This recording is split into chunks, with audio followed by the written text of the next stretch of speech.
Good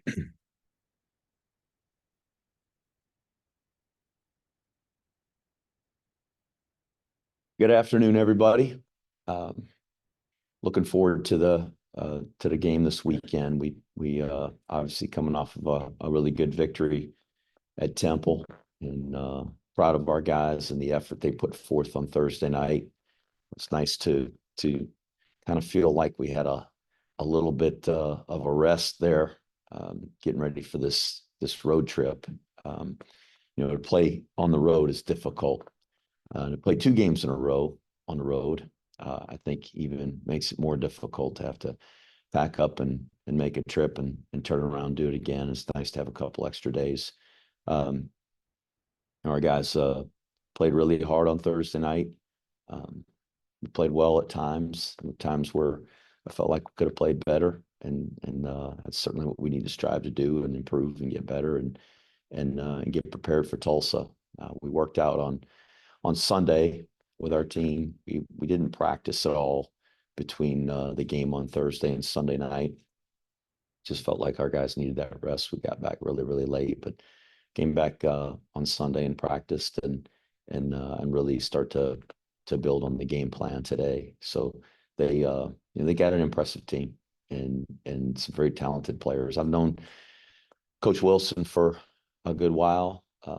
We actually recruited his son Toby here, and unfortunately, he chose to go to a different school. But I'm just happy for him, and it's a big decision for any kid. But love Coach's kids, and sure enjoyed recruiting him and getting to know Kevin and his family through that process. So I have a lot of respect for him as a coach. He certainly has an unbelievable resume, um, tremendous offensive mind, just with what he's done in his career. And they have a challenging football team to face.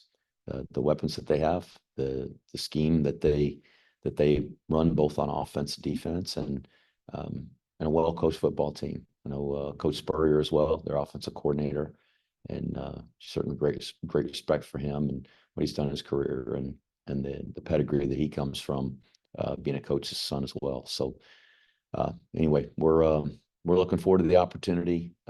It's going to be a real test for us. We're going to have to play really, really well, and hopefully we can get our guys kind of back to good health this weekend. Temple was a physical game, and frankly, we got a little beat up. So hopefully we'll get our guys healthy and be at our best on Saturday. Rich, kick us off. Hey, Coach, Rich Morgan on the radio. You had mentioned last week, a concern. I said, hey, what's the biggest concern? It's, hey, being able to flush what had been done in the past and moving forward.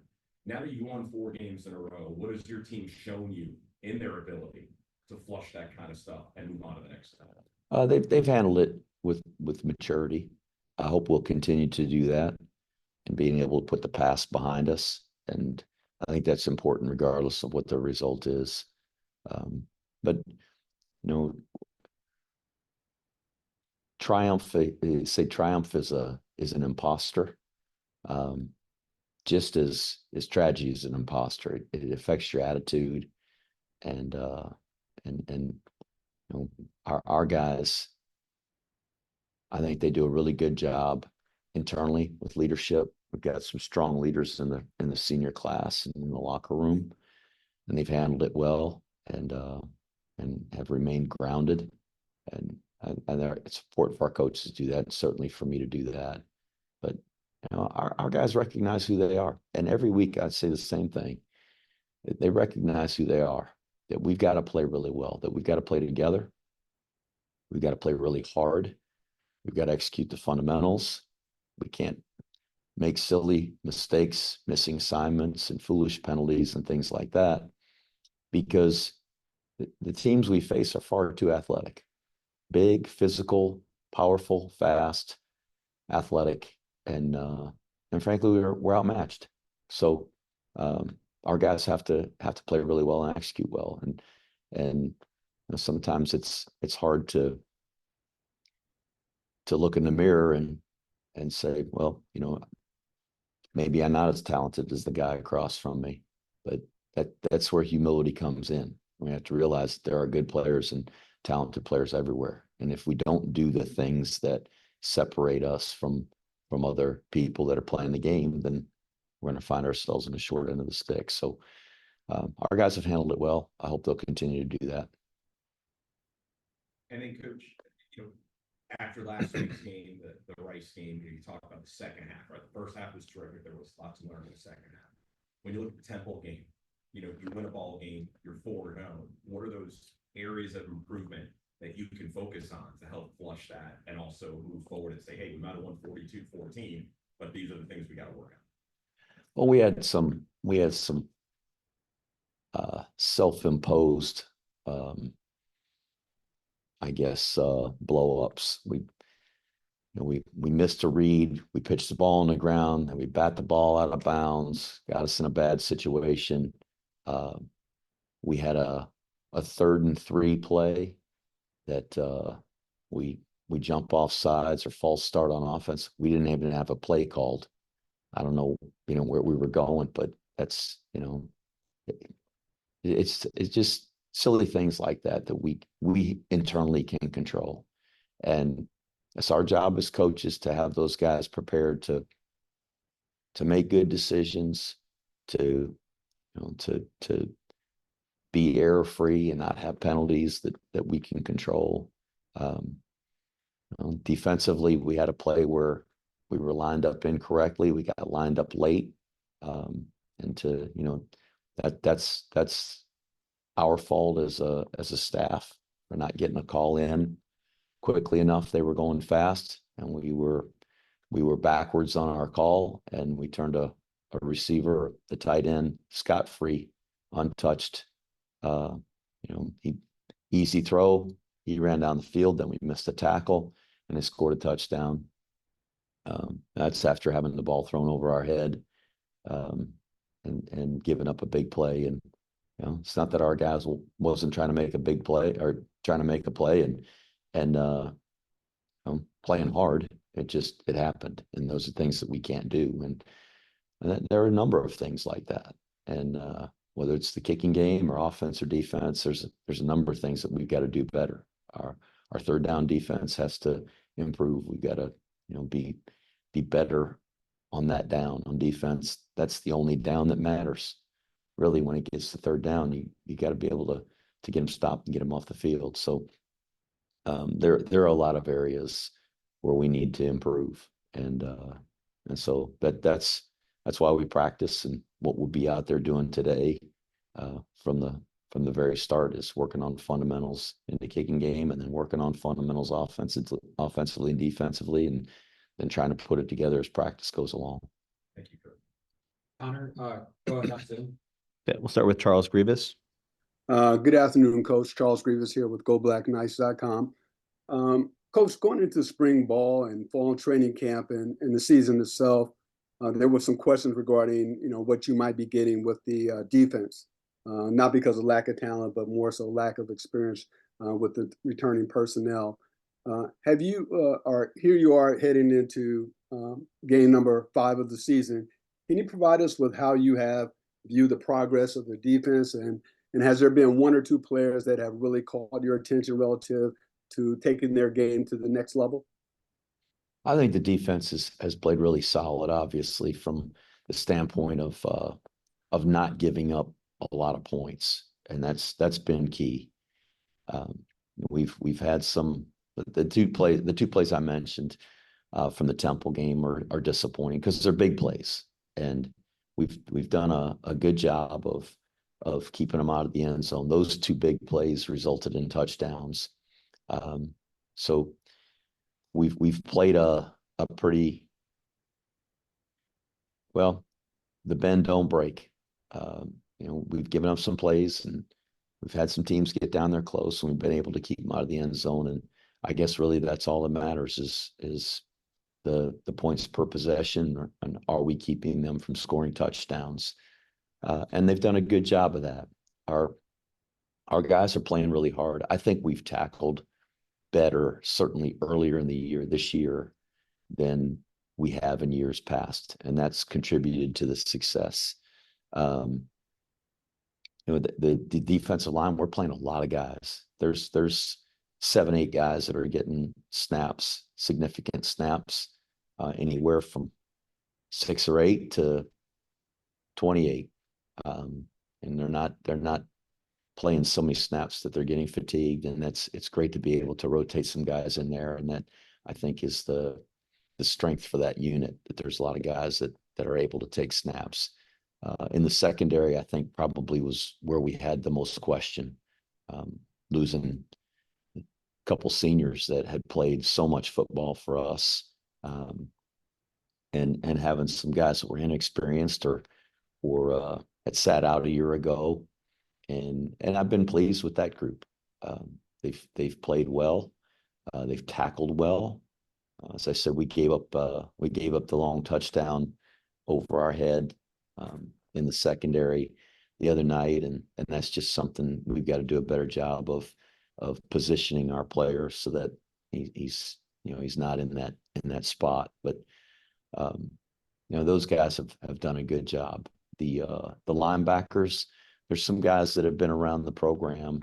Certainly Fortner and Jarena played a good bit. And Thomas, who probably limited snaps a year ago because he was hurt early, but he's been a real bright spot for us. He's played as well as anybody on the defense, has made a lot of tackles. Ella Mendoza, playing the outside linebacker position full time now as a starter, has done a really nice job. And then Casey Larkin, just playing really aggressive and fast, plays the game at a high speed. Not that he's got a rocket attached to his back or anything like that. He just plays really hard and really fast. So those 3 guys are guys that have been pleasant surprises. Certainly Max DiDomenico, the leadership that he brings. Chance Keith, who's a senior, hadn't played a lot of football before this year, really kind of has taken the role at that nickel position. Losing Jimmy Charlo, another senior who had a really good career for us, and Chance has done a really good job. Great. And my follow-up and final question, coming into this week's game, Army's leading the nation in rushing with 371 yards per game, with both inside running and obviously on the pitch. Add to that, Bryson has been quite effective passing the ball, while opposing defenses, I guess, can no longer stack 8 in the box, perhaps as they did before with the traditional triple option offense. That being said, would you consider this year's offense, to be one of your most versatile offenses that you've coached here at West Point, and what has stood out about this group so far? In terms of the versatility, I think that remains to be seen. We'll see how it goes over the next several weeks and over the season. We're not throwing it all over the place. I wouldn't exactly call us a passing juggernaut or anything like that. What Bryson has done a good job of placing the ball where our guys have a chance to catch it. What we want to do is run the ball and control the clock and limit the possessions of the other team. That's our goal. It always has been. Not been secretive about that. And if anybody that watches us play, and you've watched us for a long time, Charles, that's what we do. And that's what we have to remain as an offense, I think, to be who we are. And that complements our defense. That complements the kind of team that we are. We need to play complementary football, and that really is the 3 phases of the game, working together, philosophically aligned, and that's who we are. We want to run the ball and stop the run, and that's where it starts. And so I've been pleased with the effectiveness of our run game. Certainly Bryson's a big part of that. He's a hard, tough, physical runner. But it's been great to see him have some confidence in the passing game and be able to deliver on some throws. And not all of them have been perfect throws, but we've completed some that have set us up for scores and have resulted in touchdowns themselves. So hopefully we can continue to do that when we need to, and his accuracy will continue to improve. Thanks, Coach. Appreciate it. Got it, We'll go to Charles. Seth Mendelson. Coach, great win on Thursday. It was an exciting game. Talk, if you could, about your offensive line and the maturity of the offensive line. They seem to be getting better with every game. I hope they'll get better. They'll need to, and we'll need to play better this week. There's a lot of guys in that unit that have played, veteran players, guys that I think are, and should be playing their best football right now.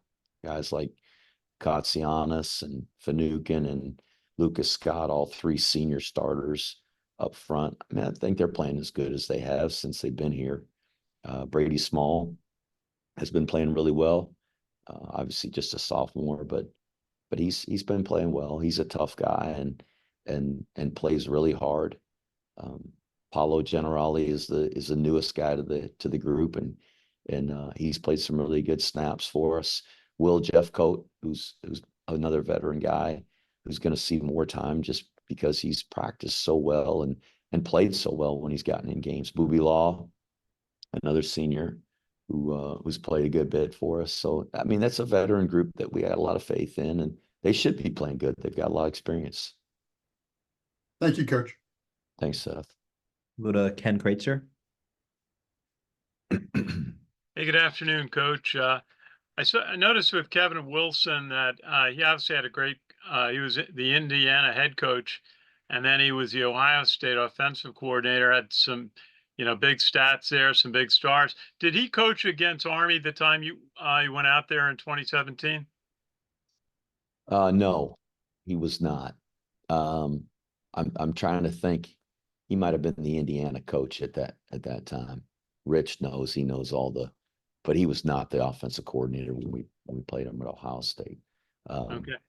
But he certainly did have a lot of success there, and Kevin's an outstanding coach, and you watch their teams play. I mean, the things that concern me is how well, that game on Saturday, they played North Texas, and you look at the final score, but Tulsa was leading 3-0 with 5 minutes to go in the first half.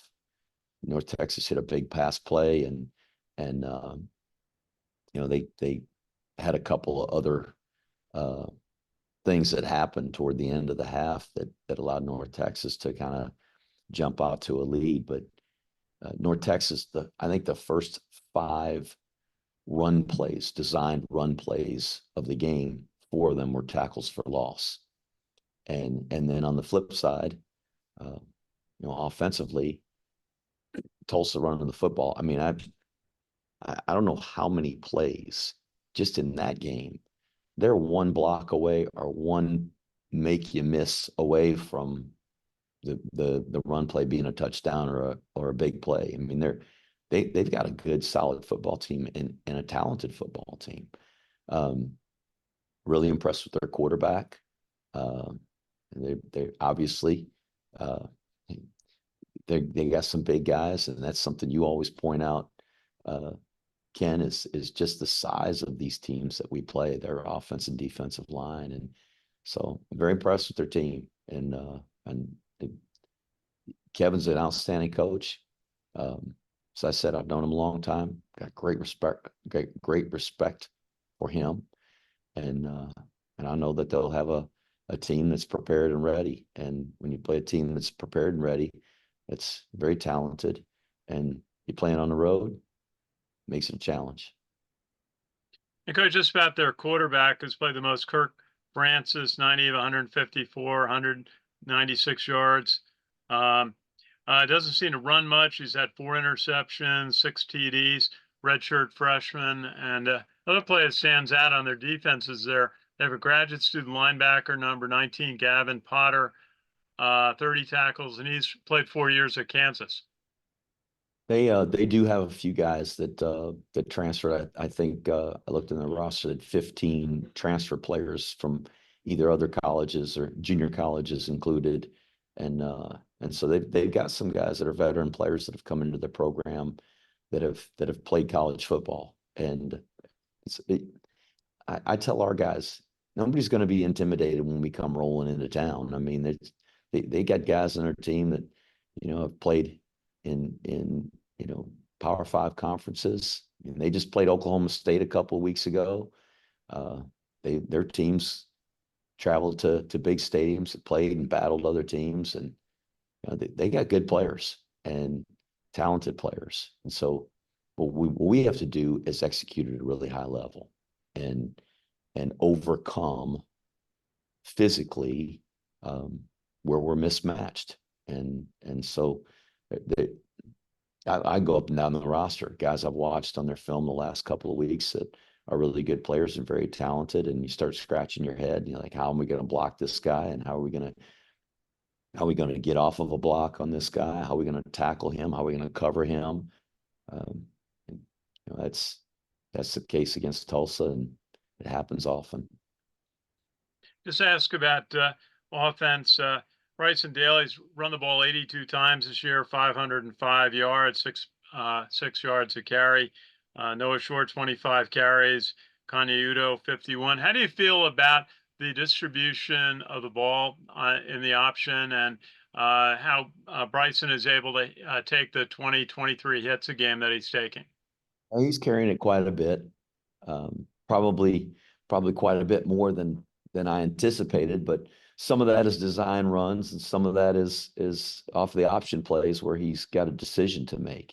And certainly on the option plays, we have the choice of whether we call an option play or not, but we don't have a choice once the ball is snapped on who's going to take who. So, I mean, he's made good decisions. He's missed some reads. As I mentioned, the play that went for a negative yardage, and then the penalty where we batted it out of bounds. It wasn't a good decision. It wasn't a good decision to pitch that ball, and then later on after that, he missed a read and took a negative yardage play. And those, when we get behind schedule, are tough, because it's just hard for anybody in 3rd and long to convert. It's especially difficult for us. We're built to run the football, and so we've got to make those decisions that give our players the best chance to gain yards. And on those option plays, there's some decisions he's got to make, and he's the one that's handling it out there. So I think he's done a really good job.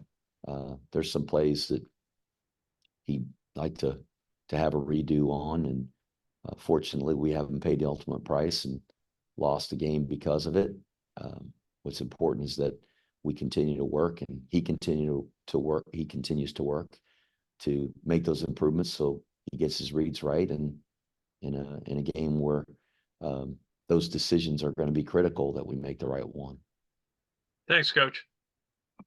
We'll go over to Sal. Hey, Coach, how are you today? Great, Sal. Hope the same for you.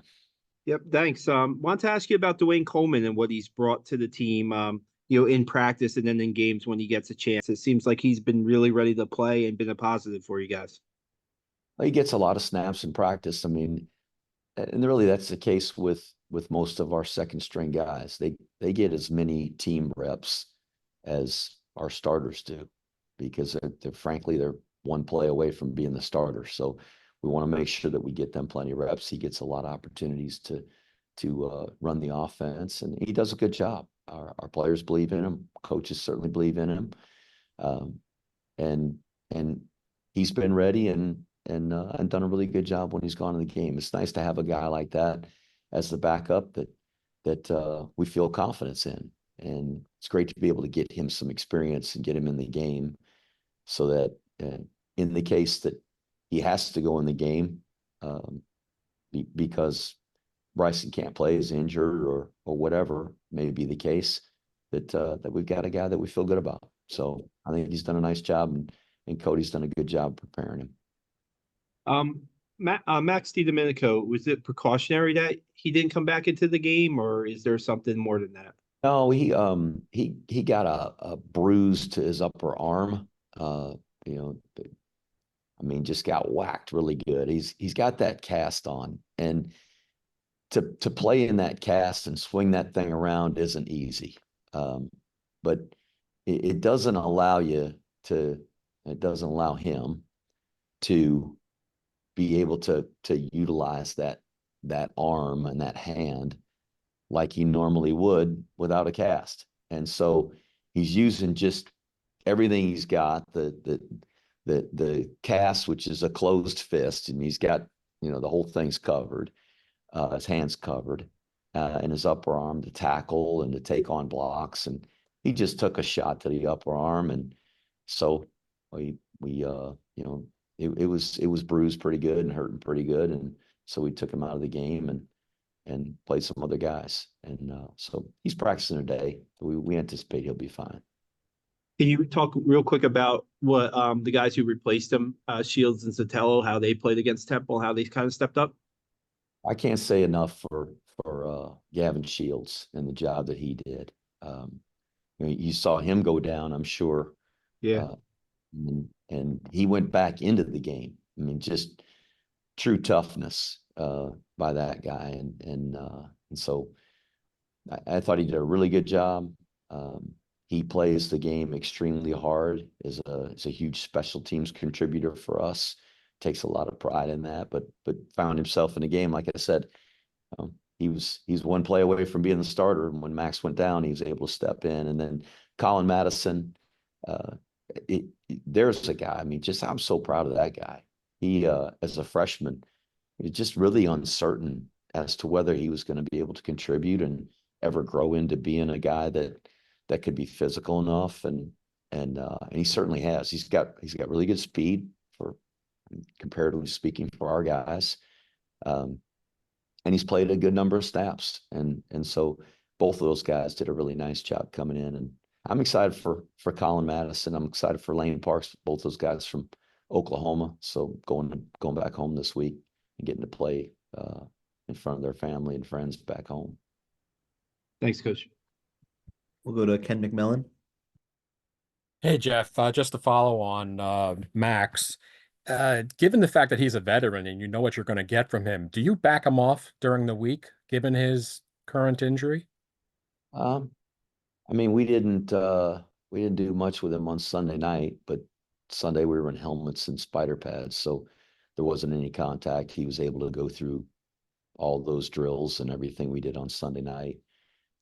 Today we'll just be careful about the contact that he takes or delivers, but we'll practice him and put him in the situations in the team periods. Those are important.